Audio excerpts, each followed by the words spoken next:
अरे विनोद, तूने हलवाई को सारा सामान तो दे दिया है ना। अक्षय की शादी में कोई कमी नहीं रहनी चाहिए। आखिर सबसे छोटा भाई है तुम सबका। हाँ माँ, आप चिंता मत करो, मैं पूरा ध्यान रखूंगा। मंगल बेटा, तूने तो कहा था कि फूल का ऑर्डर दे दिया है, यहाँ तो फूल पहुँचे ही नहीं। अब क्या बहू की विदाई के बाद फूल आएंगे? माँ, मैंने अभी बात की है फूल वाले से, वो रास्ते में ही है। आप किशोर भैया से क्यों नहीं कहती कुछ करने को? किशोर पहले ही मेरे बताए काम कर रहा है। पास के सभी रिश्तेदारों और मोहल्ले वालों को कार्ड वही तो देकर आया था। रिसेप्शन के लिए हॉल भी उसी ने बुक किया था। टेंट कुर्सी वालों को भी तो वही देख रहा है। पर कई मोहल्ले वाले तो हमारे भरे पूरे परिवार से जलते भी हैं। उन्हें बुलाने की क्या जरूरत थी? बेटा, शादी ब्याह में तो बुलाना ही पड़ता है, नहीं तो लोग क्या कहेंगे। दादी दादी देखो ना, हलवाई अंकल हमें लड्डू नहीं दे रहे, आप इनको डांटो ना। अरे चैन सुख दे देना बच्चों को लड्डू, क्यों तंग कर रहा है इन्हें? बीबी जी, मैं कहाँ मना कर रहा हूँ, लेकिन लड्डू बनते ही ये बच्चे उठा उठा कर खा लेते हैं। अरे मैं तो इन्हें थाल में रख के परोस भी नहीं पा रहा। भागो, अब कोल्ड ड्रिंक पीने चलते हैं। भागो भागो, अब कोल्ड ड्रिंक पीने चलते हैं। जैसे कि आप देख रहे हैं, आज इस घर के सबसे छोटे बेटे अक्षय की शादी है। घर में बहुत चहल पहल है। कुलभूषण की बीवी कमला को फुर्सत ही नहीं है कामों से, लेकिन कुलभूषण और घर के बाकी लोग कहाँ हैं? आइए देखते हैं। अजी, आप यहाँ आराम से बैठकर गाने सुन रहे हो और घर में अभी तक इतने काम बचे हैं करने को। अरे भाई, मेरे सबसे छोटे बेटे की शादी है, इसके बाद तो मैं अब चिंता मुक्त हो ही जाऊंगा। और फिर घर में तुम हो, बेटे बहुएं हैं, तुम लोगों के होते हुए मैं क्यों काम करूं? मैं तो शान से बेटे की शादी में जाऊंगा तैयार होकर। अरे ठीक है, अब आप आराम ही कीजिए। एक बार अभिषेक की बीवी आ जाए, फिर मैं भी आराम करूंगी और मेरी चारों बहुएं पूरे घर की जिम्मेदारियां संभाल लेगी। इतना कहकर कमला वापस अपने काम में लग जाती है। बेटा भी, तू अब तक तैयार नहीं हुआ? किससे बात कर रहा है फोन पर? तैयार कैसे हूँ? सैलून जाने से तो आपने मना किया है, क्योंकि मुझे हल्दी लग चुकी है। भाभीओं को देखो, सुबह से पार्लर में है।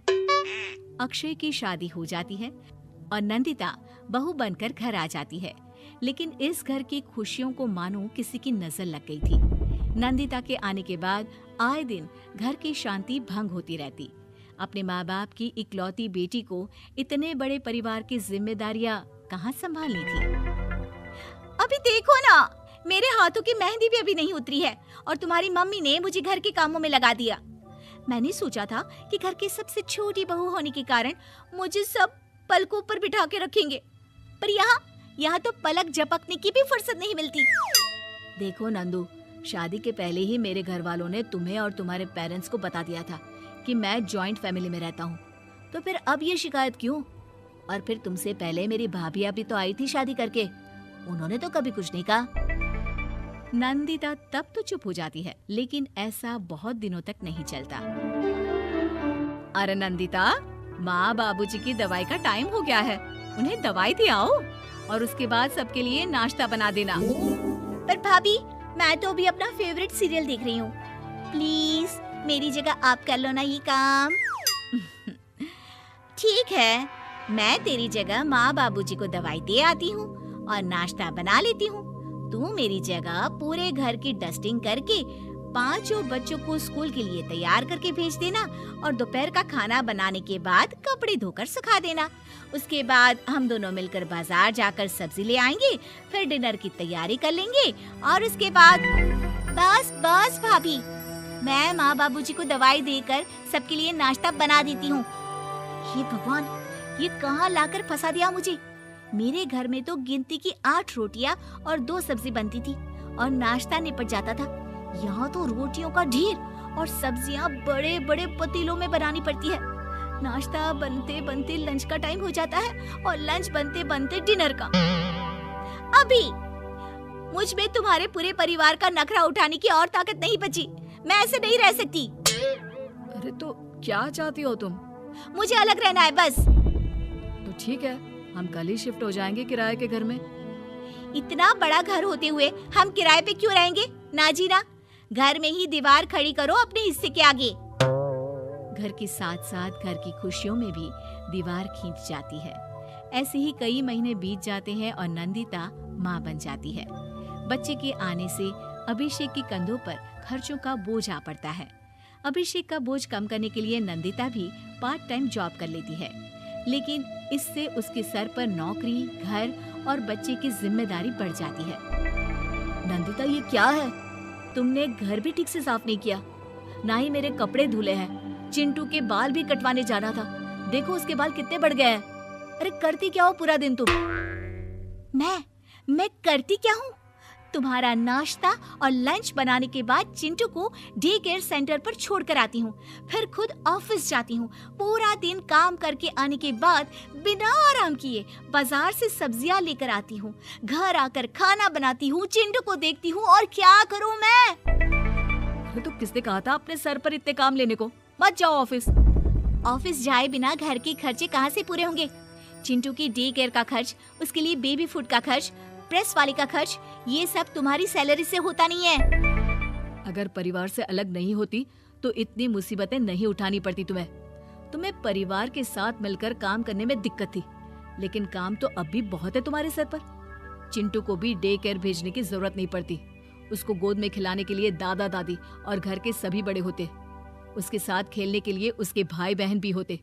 मेरे तीनों बड़े भाइयों के बच्चे भी बड़े हुए हैं, लेकिन बिना महंगा बेबी फूड खाए, क्योंकि मेरी माँ और भाभियाँ बहुत अच्छे से जानती है कि बच्चे को क्या खिलाना चाहिए।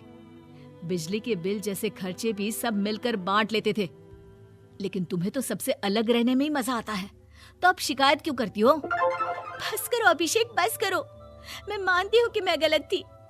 मेरे एक गलत फैसले ने हमें बिल्कुल अकेला कर दिया है सबसे। एक घर में होते हुए भी हम बाकी परिवार से अजनबियों की तरह रह रहे हैं। अभिषेक और नंदिता की सारी बातें घर के बाकी लोगों को सुनाई दे रही थी। तभी कमला बोल पड़ती है। अरे नंदिता बहू, किसने कहा कि तुम अकेले हो? तुम्हारा इतना भरा पूरा परिवार है ना तुम्हारे साथ। हम तो बस ये चाहते थे कि तुम अपनी गलती समझ जाओ।